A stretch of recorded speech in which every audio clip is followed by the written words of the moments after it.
and comes home like when everybody's asleep because of yeah. the nature of his job. The job. Yeah. So one day I came home from school. I went to my mom's place at the market. From the market, we came home and we got some little misunderstanding. I was like, oh, Bengmaneng school na, car border. Yeah, at that time I was young and naive, so I was like, and the casa was too much for me. I was just yearning to do my own thing. So I be school now. Why not just do my own thing? So I left and went to Nigeria.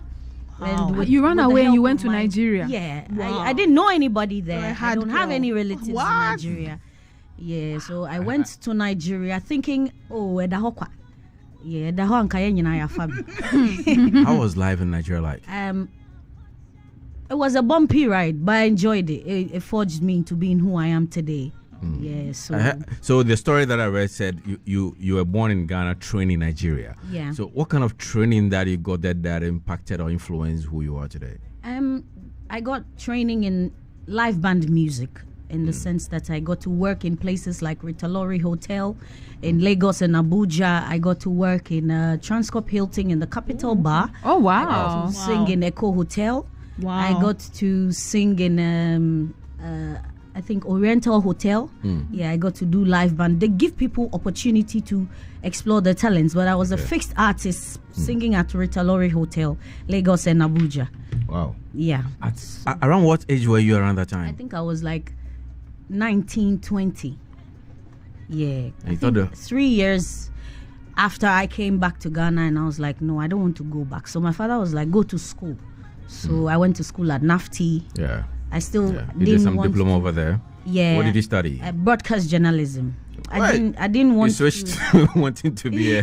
Yeah, I still wanted to do music, so I went back to Nigeria, and a friend was like, "Oh, people are going to Morocco." You mean after the diploma in NAFTI, yeah, you went back to Nigeria? In NAFTI, I went back to Nigeria, and a friend was like, "Oh, we're going to Morocco to sing, so please follow us and all that. Your voice is needed." And because I was young, so I thought everybody loved me like I loved everybody. Wow. Yeah, so I followed them, passed through the desert, and we went to Morocco. Wow! But little did I know that I was involved with human traffickers. Wow. That's another story for another day. A very broad topic. Yeah. So from there, by the help of God, I came back to Ghana, and I was like, no, I have to do something for myself because I have a daughter growing who I want to see me as. That's my mom. I'm proud of her. Yeah. So at what point did the daughter come in? While I was in Nigeria. Okay. So on Nigeria, we do that thing. Oh. Yeah, we do that style. Did we have a Yoruba baby? No, an Igbo baby. You had an Igbo baby. Oh, wow. I speak Yoruba fluently, though. Oh, really? You should teach me. Oh, I'm a coin. Shoti John. Moti John. You are scared to eat. Nice. Is that all you know, Diego? Oh, I was born there. That's all you learned. I finished primary school there. That's all you learned. And I that's say more, but I just say I choke for another day, just like she said. Wow. So you're trying to be that mother figure to the young daughter that you have. So one morning I was crying. I was like, why is everybody I love leaving me? And looks like, am I under some curse or something? Because everything I try to do, it looks like I can't finish. I need to find something I need to find my niche so that I can do it till the finish. Then one day my dad came to my room. He was like, why are you crying? You are here crying. Charlie, you don't need to cry. You need to work. You need to do something for yourself. You need to empower yourself to get further. Go and learn a skill. So I was like... So you had gone to Nigeria, had a child, and you came back to Ghana again. Yeah. So that was the second time you've been in Nigeria. Yes. And coming back to Ghana. And that is why you realized that things were not going too well. Yeah. Somewhere 2021. Yeah. Somewhere 2021, I got to meet... before 2021, I met Kojo Kombolo. Yes. And we got recording. We did a song called Born Rich, and was produced by DJ Gashi. Yeah. We were doing things, and according to Kojo Kombolo, he can only record me like a bridging stuff. Okay. So I have to. I wanted to take my thing mainstream, take it further. I want to. It's not bad to want more for myself. No, Yeah. not at all. So I was like, if he has said that, that means he has given me like a go ahead to work with anybody that comes like, I want to work with you. And me, I want to work. So I met Mr. Nathaniel Amachi at his program he hosted, and he came to my house with a Brawanana, and we got working from there. We got to meet with my father, and we met with his team. We arranged The Born Rich song, yeah. was it reggae? Yeah, no, it was a hardcore dancehall song. So at what point did the reggae bit come in? I know your father has been an epitome of Rastafarianism and everything. Yeah. But at what point did you feel like the dancehall reggae is my thing? Because you said you were doing some live band music and all that Right back from in when Nigeria. I went to Nigeria, Yeah, I was and all. singing repertoires from Peter Tosh, Bob Marley, Morgan Okay, Heritage, okay, and all that. okay. And I got tired when I came back. I was like, let me do my thing Okay. instead of singing repertoires. Other people's songs. Yeah. Yeah. So Okay. I started with working with Kojo Kumbulu Okay, till okay. we got to Revolution Records. Okay. All right. So 2021 was your break with the Born Rich song with Kojo Kumbolo. Yes, please. And then what happened aftermath? After that, it looks like I went into hermit mode. I didn't want to work with anybody. I didn't want to do anything because you see, impatience makes people do things they don't want to do at a certain time. Yeah, So yeah. I was like, let me just calm down, tone it down, not even date for some time, because my dad advised me to stay like a nun for some time. Hey, and your bread. Wow. Yes, because even my baby daddy left me, everything just went awry for me. I was like, what? That was when the question came in, like, am I cursed? My dad can attest to this. So for me not to feel down on myself, it's better to hit rock You bottom being the and only get girl. out. Yeah. And I don't have anybody that I can boast and say that this is who I have after my father. In the family I come from, is either me, my dad, or nobody.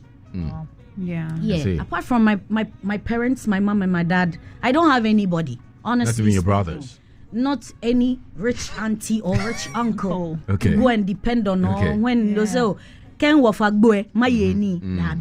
Okay. Yeah, so my dad Okay. empowered me to Yeah. empower myself to want better for myself. Yeah. Not until I met Mr. Nathaniel Amachi of Revolution Records, and he was like, I believe in your talent. He's also been an artist before, Okay. with Lyrical 419 group in the 90s. Yeah. Yeah, so he believes in what I do. Okay. So we got working bit by bit. We did Only You, Labadi Girl, Run the Town, Money, and we did the Dancehall Queen EP.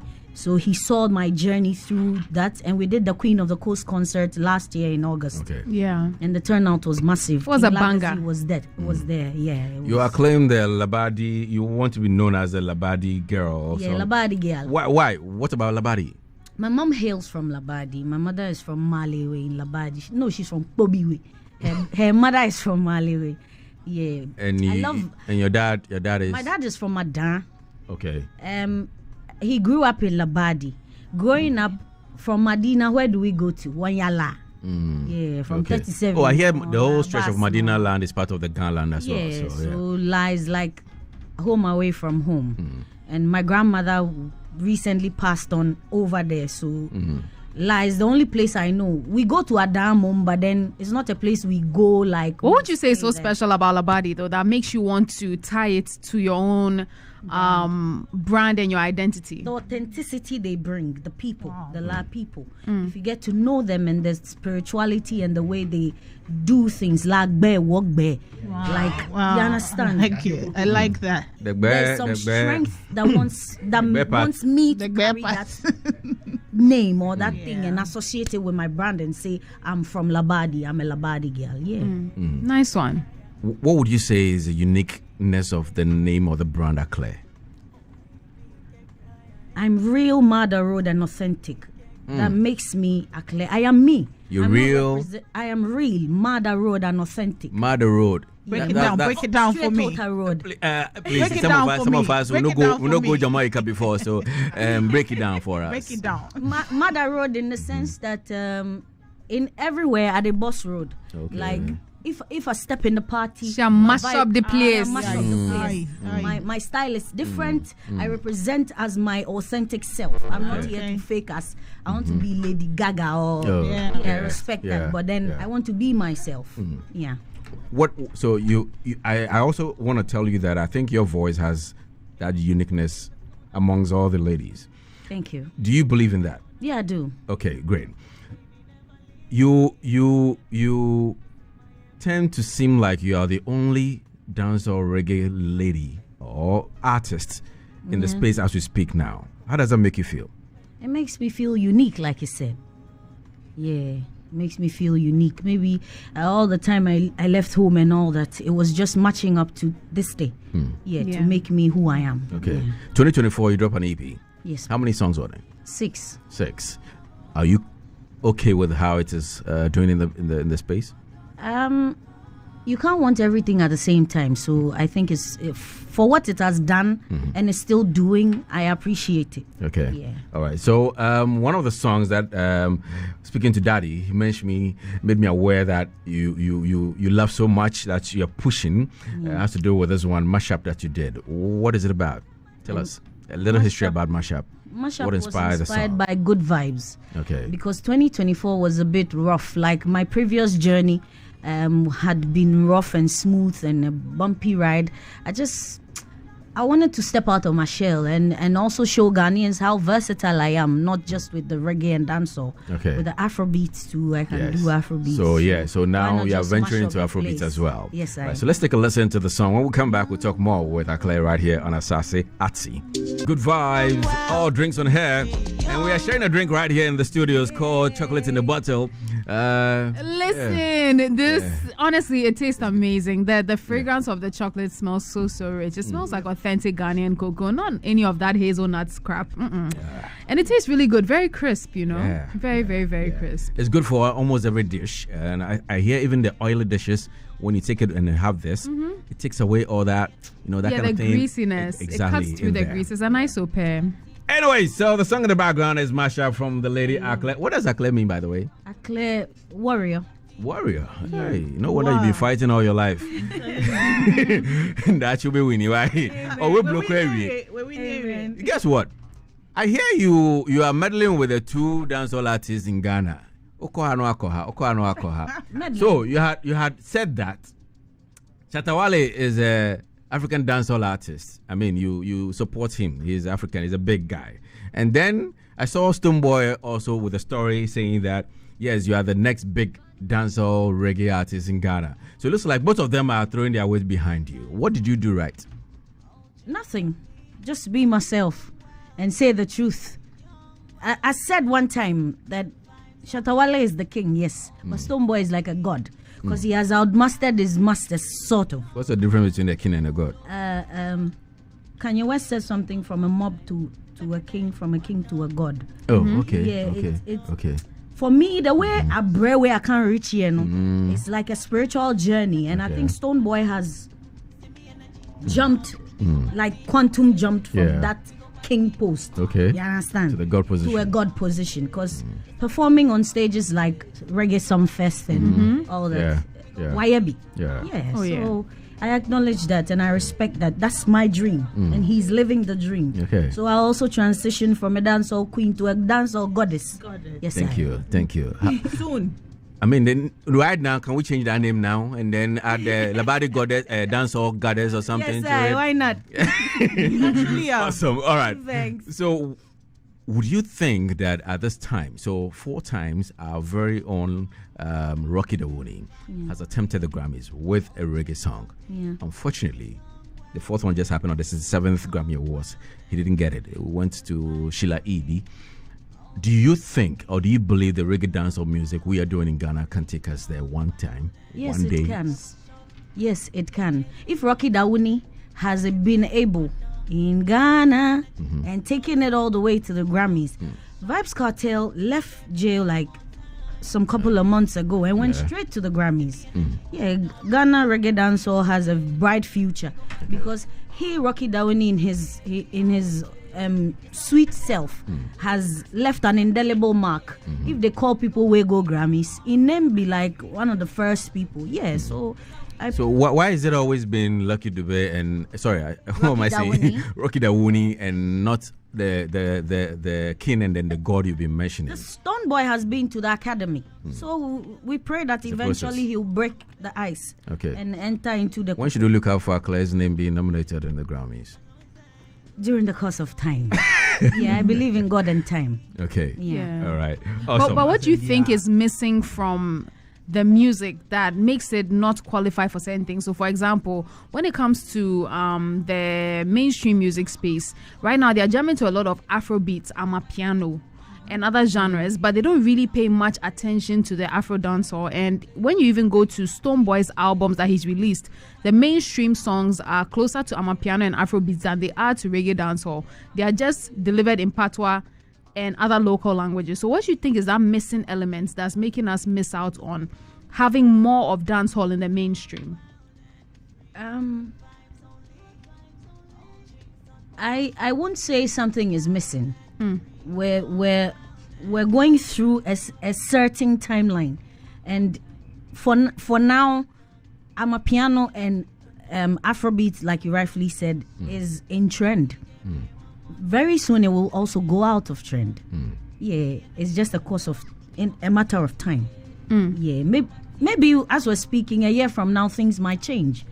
Yeah, so dancehall still stands a chance. Dancehall has taken Vybz Kartel to the Grammys.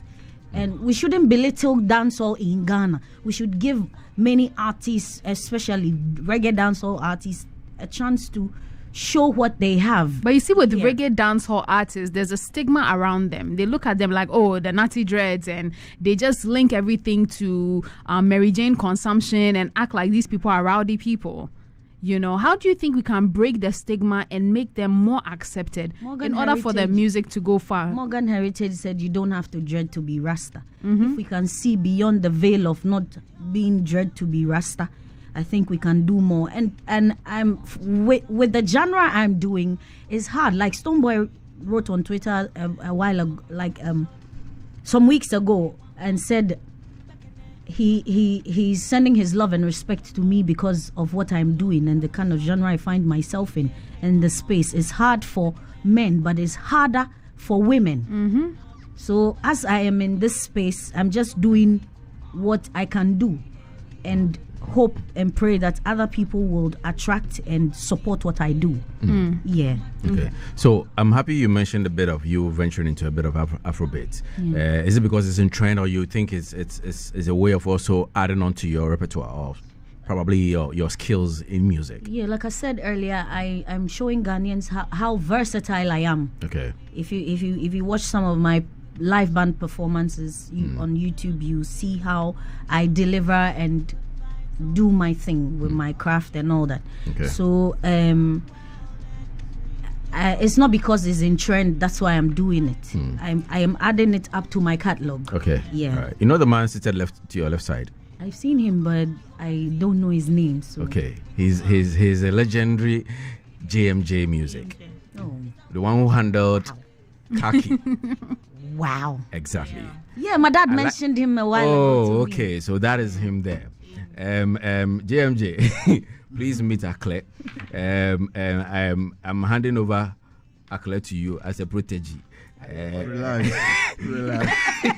Relax, I beg you. JMJ has decided that he doesn't want to do anything dancehall, reggae again, because he's had a fair share of the nuances with respect to that songs and all that. Do you think we have proper production supporting that genre music here?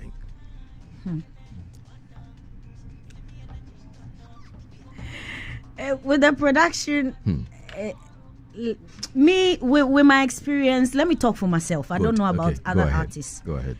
With the management I'm working with, they have people they work with. They call and I go and I deliver. Okay. I don't know about another artist, but I can say that other people don't pay attention to what they do, and some don't respect the people they work with, the way they talk, their mannerisms. Yes, working with a reggae dancehall artist is not hard, but you see, it's the person that will make things hard when you're working with them. Okay. Yeah, so me, I can speak for myself. Yeah. Interesting. All right, so with respect to management, for instance, there's been a number of conversations around that managing female artists is quite a tedious task. Yeah, it is. How has it been for you in the last decade of your life that you've been doing dancehall reggae? How has the management been for you? When I started with the mainstream thing, I was supporting myself and doing my own thing. I've played a lot of free shows in the ghettos and the dongles and all that. Yeah, because I want my message to cut across to a certain audience. But then when I sat down and I was like, no, looks like I'm not doing things right. Let me slow down. When I slowed down, that was when I met Mr. Amachi of Revolution Records. So from that transition, I've worked to this level, and at least I've hit a certain ladder on the mainstream, and I'm still climbing. Okay. So, like I said, I'm still climbing. So as I've met somebody like JMJ, unfortunately, JMJ says he's not even doing music. More like a mentor he or can something coach me to and you. tell me, oh, do this, do it like this, and all that. JMJ, would you be willing? So you brought me here to set me up.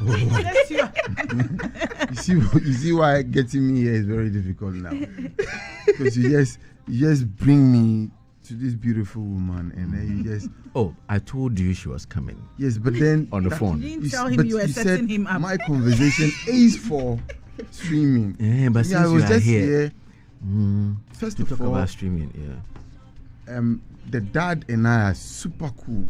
Like he's like a godfather. Your name goes ahead of you, so I mean, your dad had The last time He was sitting in the I've heard studio a lot so of marvelous quietly. things about you. And the dad, Yeah. I drove the dad from. we can't have that sort of conversation. We are here. You can't say anything. Yeah, definitely. JMJ, You know, I had heard about her, the dad, and there's this guy, Wale in former boy. What's his name? There's this guy who used to work with Wale. He's no longer with them. He was part of the guys that did the protest. Oh, he's on Facebook. What's his name? Blade? Is that Blade? No, he's not Shorts Blade. guy? Yes, a short guy. If he's short, it's Blade.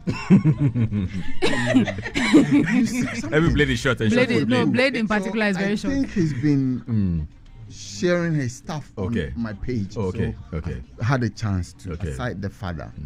I think me and the father were on a platform from one of the TV stations, and then we drove all the way to La Paz. So he told me a lot about the daughter. And already the father knew that, Charlie, I was washing my hand. So he was being diplomatic with it. He said that, anything, remember my daughter and all of that stuff. So I've always had that at the back of my mind, that should I ever find a passion and want to go that crazy world again, I owe some people crazy something. World. You understand? So basically, I mean, I'm lost for words because I don't even remember why you asked me about it. But the truth of the matter is, she's a great artist even before meeting her, because they've sent me a couple of her stuff. And listening to her confidence. You see, communication is everything. I started liking her now because of not even her music. It's difficult for artists to express themselves when you are. She's got edge, she's got confidence, and she's just firing it like that. And I like people who are outspoken. And so that part is young, wild, and free. That's what she said in the mashup. Extremely wild and free. She's way above wild. So, but talent-wise, she's blessed. She's got it. I mean, the thing is that luck also comes to play in a lot of our space. There are some people who are doing everything, but there's no luck. And the issue is not luck, timing. That time that she'll just get her break, maybe hasn't come yet. But the day she will least just expect, then boom.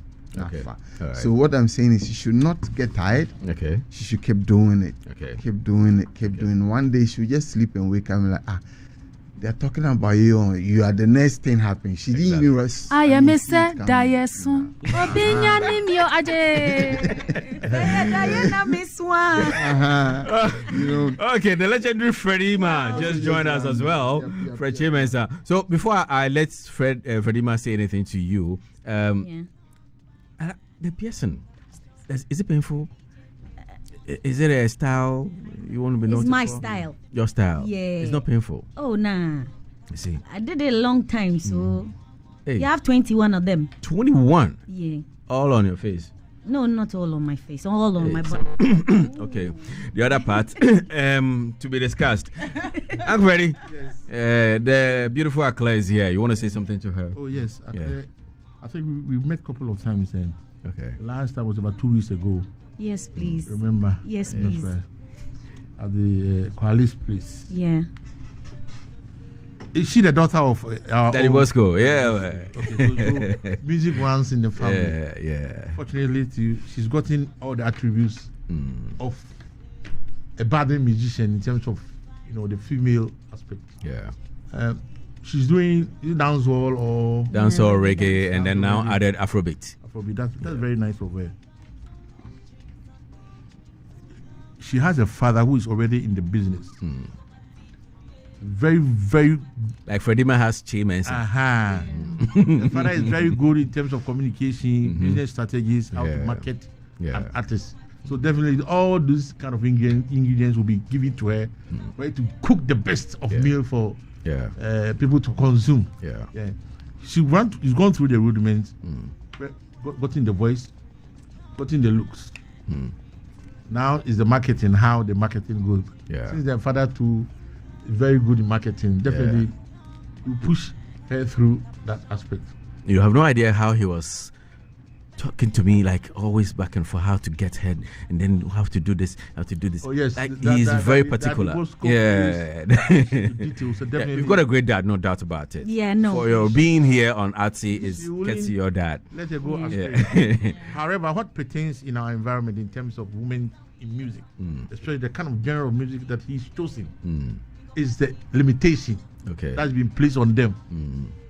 Or we are personas is best or maybe go into that kind of marriage settings. You say you gyrating on the stage, and it's not akin to your custom. You shouldn't do that. You come from a Christian, and people can't separate show business from that. You see the show business.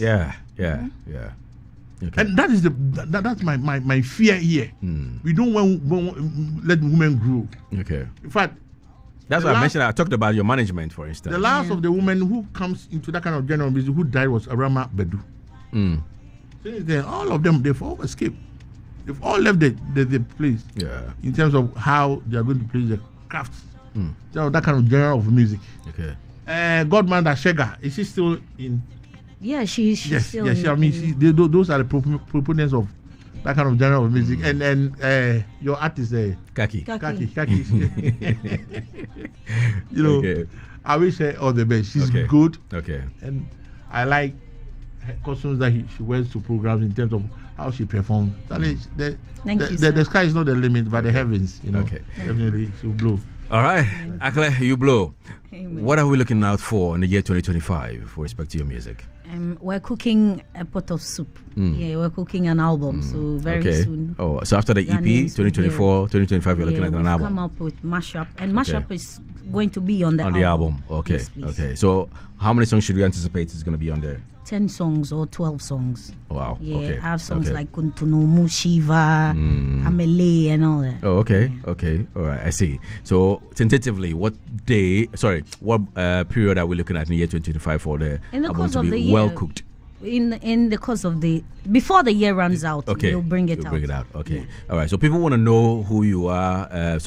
Your social media handles and all that. So share with your fans. How do you call your fans? Aklerh fans? Nation. Oh, sorry. Yeah, Aklerh Nation. Okay. On Facebook. All right. And Instagram. Okay. Aklerh Nation. Yeah, Aklerh Nation. Acclamation. Acclamation, and so it sounds like Aklerh Nation. Acclamation. Yeah, acclamation. Aklerh Nation. Yeah, I love that. Nice. Thanks for that. Rebrand. Yeah, so people can follow me on TikTok, Facebook, Instagram, and X. Okay. And also subscribe to my YouTube channel. My name is Aklerh, not Aklerh.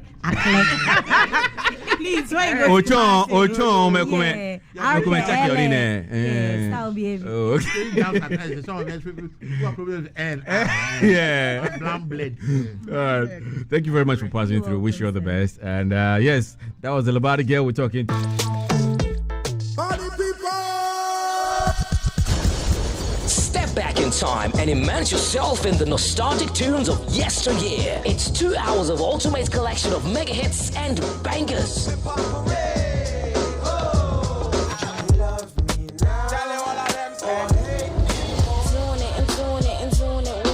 Songs you love going back to the old school. This is the ultimate throwback experience. Tune into Asaase 99.5. Listen every Saturday from 4 p.m. to 6 p.m. for authentic music. Let's go back to the old school on Asaase, your premium music experience station.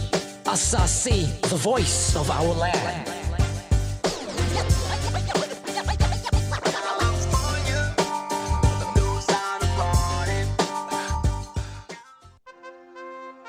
To be a leader in one's field takes a lot of sacrifice, discipline, hard work, and smart thinking. It is a world of legacies that would be kings and queens. They have journeyed through times and seasons, faced challenges and obstacles, and through it all, they have come out stronger and better. With them, they have carried the African spirit and brought to life the African dream of greatness. For discoveries and great strides they have made. In a world where the African may not naturally be the first option, what has aided them in breaking boundaries and stereotypes? 4 exciting moments of enlightenment with great African leaders. Join us on Sunday night. This and every Sunday at 7 p.m. on Asaase Radio. Sunday night, the iconic encounter. Greetings, massive! My name is King Legacy, the 7-star general, the host